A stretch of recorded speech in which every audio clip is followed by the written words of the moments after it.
बिस्मिल्लाहिर्रहमानिर्रहीम। अस्सलाम वालेकुम। मेरा नाम इरफान है और आप मेरा YouTube channel exploring English with Irfan के नाम से विज़िट कर रहे हैं। चैनल को विज़िट करने का बहुत बहुत शुक्रिया। आज हम आपको पढ़ाएंगे फ्यूचर इंडेफिनिट टेंस। अच्छा, फ्यूचर इंडेफिनिट यानी फ्यूचर टेंस क्या है? सबसे पहले तो हम ये जानने की कोशिश करेंगे कि फ्यूचर टेंस होता क्या है।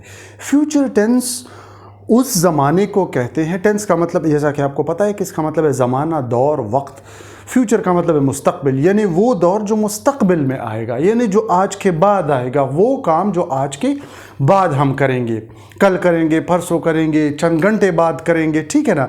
तो उसको या 200 साल या 100 साल या 50 साल या 5 दिन या 5 महीने, ठीक है ना, 5 घंटे, उसको हम कहते हैं फ्यूचर। यानी वो काम जो हम आज से 2 घंटे, 2 साल, 2 महीने, 2 दिन, 2 हफ्ते बाद करेंगे, उसको हम कहते हैं, जो अभी तक वाक़या नहीं हुए हैं वो हम फ्यूचर में डालते हैं, तो वो फ्यूचर के ज़ुमरे में आता है। फ्यूचर टेंस को भी हम 4 टाइप्स या ब्रांचेस में इसको तकसीम करते हैं।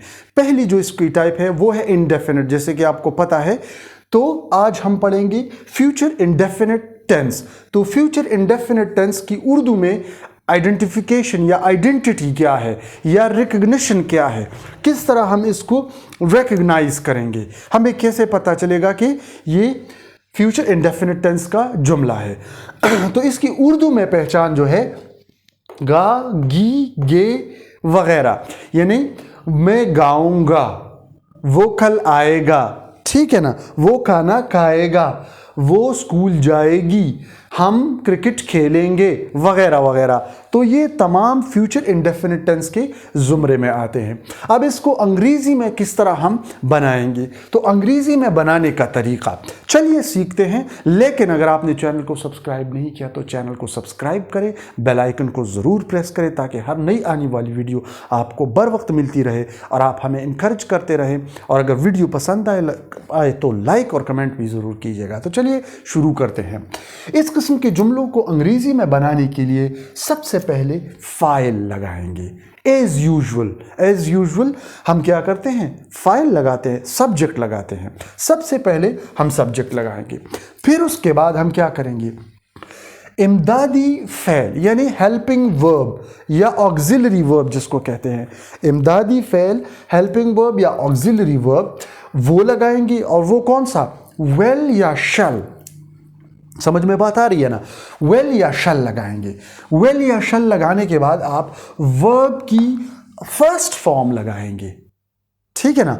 ऑक्सिलरी वर्ब आपने लगाया, फिर उसके बाद आप क्या करेंगे, फर्स्ट फॉर्म ऑफ वर्ब लगाएंगे, फिर उसके बाद आप ऑब्जेक्ट लगाकर जुमला मुकम्मल करते हैं। अब आप कंफ्यूज होंगे थोड़ा सा, आपके दिल में ये परेशानी ज़रूर, ये जहन में ये सोच ज़रूर आएगा, ये सोच के वेल या शल हम कहाँ लगाएंगे। तो इसका आसान सा फॉर्मूला है कि अगर आपका सब्जेक्ट आई या वी हो, आई या वी हो, इसके अलावा भी कुछ सब्जेक्ट्स हैं, लेकिन हम सिर्फ आज सिंपली इधर तक हम क्या करते हैं, अपने आप को महदूद रखते हैं, ठीक है ना। इस तरह यूनिवर्सल ट्रूथ्स में भी हम शल लगाते हैं, या बहुत ज़्यादा जब स्ट्रेस किसी चीज़ पर एम्फेसिस डालते हैं, यानी किसी चीज़ को एम्फसाइज करते हैं, तो भी हम शल का इस्तेमाल करते हैं, खा वो कोई भी सब्जेक्ट हो। लेकिन आम तौर पर हम क्या करते हैं, आई के साथ हम क्या लगाते हैं, शल लगाते हैं। आई के साथ और वी के साथ हम क्या, हेल्पिंग वर्ब शल का इस्तेमाल करते हैं, आई और वी के साथ। और बाकी तमाम के साथ हम क्या करते हैं, सिर्फ वेल लगाते हैं। तो ये बात जहन में आप याद रखें कि आई और वी के साथ हम ऑक्सिलरी वर्ब शल इस्तेमाल करेंगे, और बाकी तमाम सब्जेक्ट्स के साथ हम क्या करेंगे, वेल का इस्तेमाल करेंगे। अच्छा, जैसा कि मैंने आपको कहा कि बाज़ यूनिवर्सल ट्रूथ्स में हम क्या करते हैं, हम शल इस्तेमाल करते हैं, ख़ास आपका सब्जेक्ट कोई भी हो। तो हाँ, इस तरह है यूनिवर्सल ट्रूथ्स में, या बाज़ लॉज में जब हम इस्तेमाल करते हैं तो वो क्या करते हैं, जिसमें कोई गुंजाइश नहीं हो तो उसमें शल का इस्तेमाल होता है। ये बात आप समझने के काबिल है, यानी याद रखने के काबिल है कि शल और वेल इस्तेमाल होता है, auxiliary verb, first form of verb इस्तेमाल होती है, शल आई और वी के साथ इस्तेमाल होता है, और कुछ यूनिवर्सल ट्रूथ्स के साथ, और कुछ जो से इस तरह के स्टेटमेंट्स होते हैं तो उसके साथ इस्तेमाल होता है, और बाकी तमाम के साथ विल इस्तेमाल होता है। लेकिन आजकल जो शल है वो बहुत ज़्यादा फॉर्मल राइटिंग में लिखा जाता है। अमूमन हम क्या करते हैं, वेल इस्तेमाल करते हैं। वी आई और वी के साथ भी, आई के साथ तो अक्सर ही वेल का इस्तेमाल होता है, लेकिन फॉर्मल राइटिंग में शल इस्तेमाल होता है। फिर भी आई और वी के साथ शल और बाकी तमाम के साथ वेल का इस्तेमाल होगा, ठीक है ना। इस तरह जो हमने अभी यहाँ पर एक्सप्लेन किया है। अच्छा, अब कुछ एग्जाम्पल से इसको समझने की कोशिश करते हैं। चलिए, तो मैं आपको कुछ एग्जाम्पल से समझाने की कोशिश करता हूँ। एग्जाम्पल्स इसके बहुत आसान है। हर वो काम जो हम फ्यूचर में करेंगे, जो आपके बात करेंगे, जो अभी तक नहीं हुआ है, तो उसमें हम क्या करेंगे, उसमें हम और फ्यूचर के जो टेंसेस है तो उसमें इंडेफिनिट टेंस का इस्तेमाल ज़रूरी और लाजमी होता है। मसलन, मैं खाना खाऊंगा, मैं स्कूल जाऊंगा, मैं कपड़े बदलूंगा, ठीक है ना, मैं क्रिकेट खेलूंगा, तो ये सारे जो है प्रेजेंट इंडेफिनिट टेंस की जो जुमले हैं उसमें उसके ज़ुमरे में आते हैं। इसको हम इंग्लिश में अब इसको चंद एग्जाम्पल से समझने की कोशिश करते हैं। अच्छा, मैं स्कूल जाऊंगा, ये एक बहुत सा आम सा एग्जाम्पल है। मैं स्कूल जाऊंगा, ठीक है। I shall go to school, I subject है तो आपका ऑक्सिलरी शल यहां पर लगेगा, फर्स्ट फॉर्म ऑफ वर्ब लगेगी और फिर उसके बाद ऑब्जेक्ट लगेगा। समझ में बात आ रही है ना। अच्छा, दूसरी एग्जांपल, वो क्रिकेट खेलेंगे, दे विल प्ले क्रिकेट।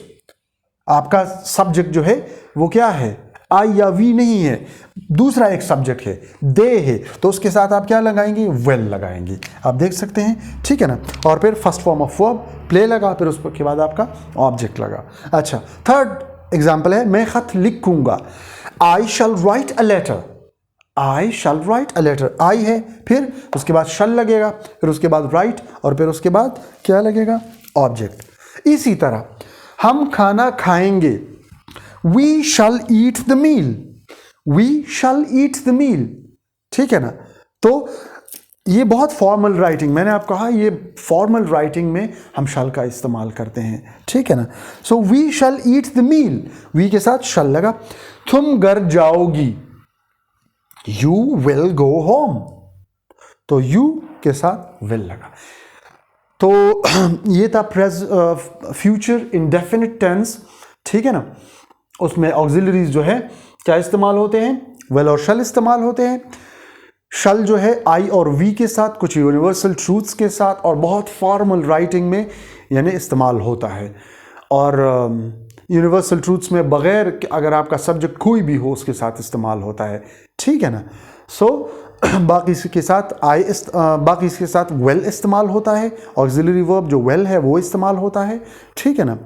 और इनफॉर्मल राइटिंग में जो है वो आई और वी के साथ भी आप वेल इस्तेमाल करते हैं। स्पोकन में आम तौर पर हम वेल का इस्तेमाल करते हैं आई और वी के साथ भी, ठीक है ना। तो ये कुछ बातें याद रखने के काबिल हैं, आप इसको याद रखें।